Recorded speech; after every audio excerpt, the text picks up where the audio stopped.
Mayor Rusty Bailey here.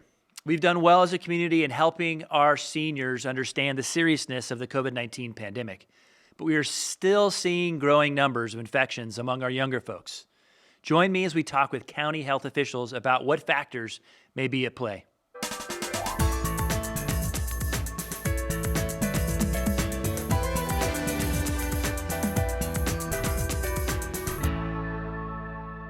Hi, and welcome to another segment of Riverside Monthly. I'm Steve Brazel, and I am joined as always by the mayor for the city of Riverside, Mayor Rusty Bailey. How are you, sir?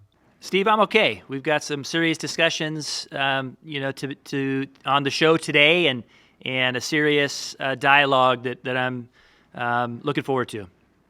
Yeah, in fact, each segment this month, in some way or another, kind of touches on the topic of the pandemic that we're going through and the difficult times we are having for business or the statistics revolving around COVID-19. And this time around, we're going to talk about the primary groups that are at risk of COVID-19.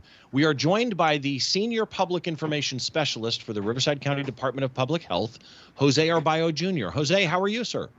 I'm okay. Good morning.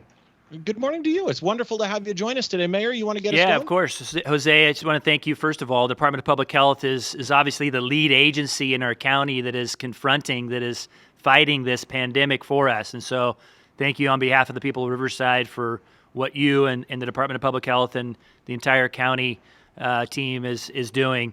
Do you want to outline some of the changes you've seen in caseloads, hospitalizations, and unfortunately, we've had fatalities in our city and our county.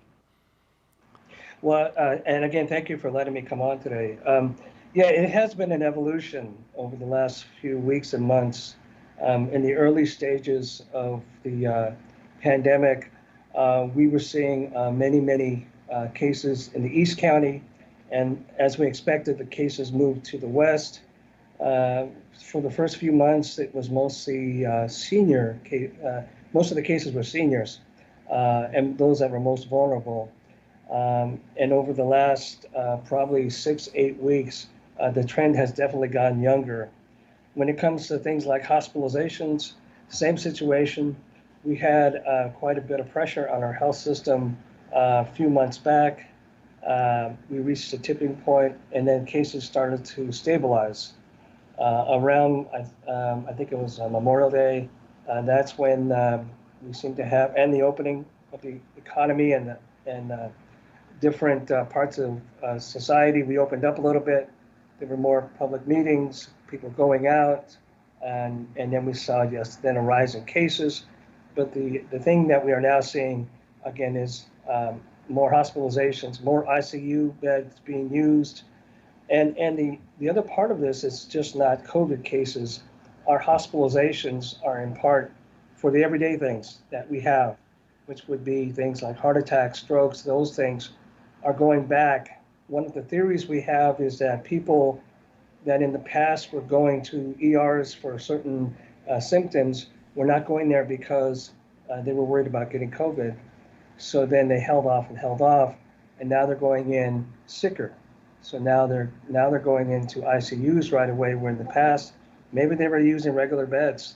So again, now we have our uptick in ICU and hospitalizations. We have our uptick in cases. And again, the cases themselves are getting younger. Which kind of leads to, based on what you said about people staying home and getting sicker, if you need some type of medical care, obviously still go get the medical care. But you also touched on age demographics, and early on the message was that folks in the older demographic were the most at risk, right? And they needed to be especially vigilant about COVID-19 and not getting infected. Where are we at with the status on that particular age group? Well, with our seniors, and it's always a chain. You have seniors that are most vulnerable, and they're more likely to have underlying health issues as well. So it's a double whammy. As they get older, they have more health issues. So I think you mentioned that already, that in the early stages, our focus was on older people, protecting them, our most vulnerable, and making sure that they don't, they protect themselves. And we as a society protected them. They are still clearly the most vulnerable here. I think the good lesson was that we believe that our seniors and those that are most susceptible took the advice of public health. They wore their face coverings. They practiced social distancing, the frequent hand washing, and some of these were, staying home for weeks and weeks and months at a time.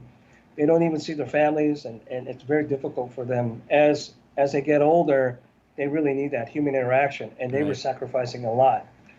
That vulnerability is still there, but I think one of the things that we take heart with is that they did listen, and they continue to listen. And there's another subgroup out there that you touched on a minute ago, and the numbers the caseloads seem to show higher levels of infection, more cases in the younger population, the younger demographic.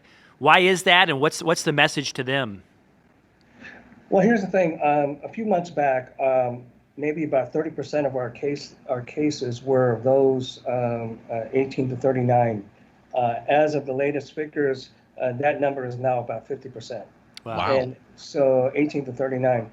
Here's the thing with them is that there's a lot of theories out there when it comes to they were the ones going to restaurants, so they were the ones going to bars, social events, gathering in larger numbers.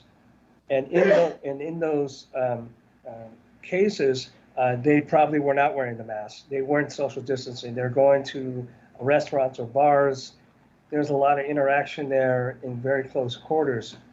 The one thing with younger people, they tend not to get as sick. So there's a feeling that, I may have a cold or something. The concerns we have, the biggest concerns we have is they're coming home. They're coming home and they're living with their parents, in some cases their grandparents. And so the illness is at home. Now they're interacting with their parents and their grandparents. And in some period of time, those people are the ones that get infected by their younger children and grandchildren. Well, and the other thing is, you've got a younger population, and we all remember being there, where you feel you'll never be the one, right? You're invincible, and I'll never be the one to get this. But is it also possible that they have some false sense of security, perhaps because, so much emphasis was put on the older population at first, that they're getting this false sense of safety? And that could possibly, that is absolutely possible. The thing is that they feel this, I'm going to live forever. This is an old person's illness. We announced a couple weeks ago, we've had our youngest death. It was a 19-year-old from Riverside who passed away, and that's been our youngest death. We've had people in their early 20s, a 20-year-old, people below 30 who have died, and some of them have underlying health issues. But other ones, they were healthy. They were healthy young people who passed away. So it isn't. We try to emphasize that even if you are young and you get it, and it's nothing worse than a cold or something. The impact on you, your lungs, your body can be longer term than just what it is that you have right now, the sniffles or the headache or the loss of taste or smell. So moving forward, what's the message for everyone, regardless of their age?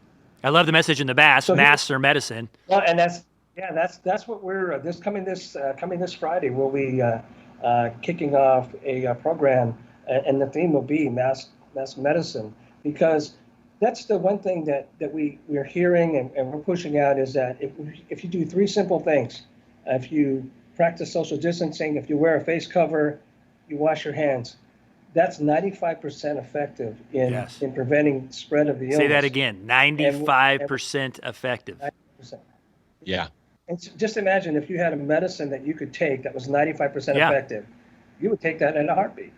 So we really want to push, wear your face covering, wash your hands, practice social distancing. Right. Stay at home when you can. Which is where I'm at. I'm actually in my home podcasting studio, so that unfortunately I can't be there with you. But again, mask up, masks are medicine. And it was an interesting stat I had not heard, the 95%, which I love. Masks do work. So wear your mask, practice social distancing, wash your hands often. Again, Jose Arbayo Jr., Senior Public Information Specialist for the Riverside County Department of Public Health. Thank you so much for all the info today. Jose, thank you. You thank you in the County Department of Public Health for all that you're doing for the residents of the city and the county. God bless you for your service. Thanks a lot. Thank you And very much. Mr. Mayor, as always, thank you to you for the 4 segments that we're doing today on this great topic, a number of them on COVID-19, and also how the city is dealing with businesses in this pandemic. Good to see you, sir. Mask up, Riverside. Mask up, Riverside. I'm Steve Brazel. This is Riverside Monthly. Check out each and every episode.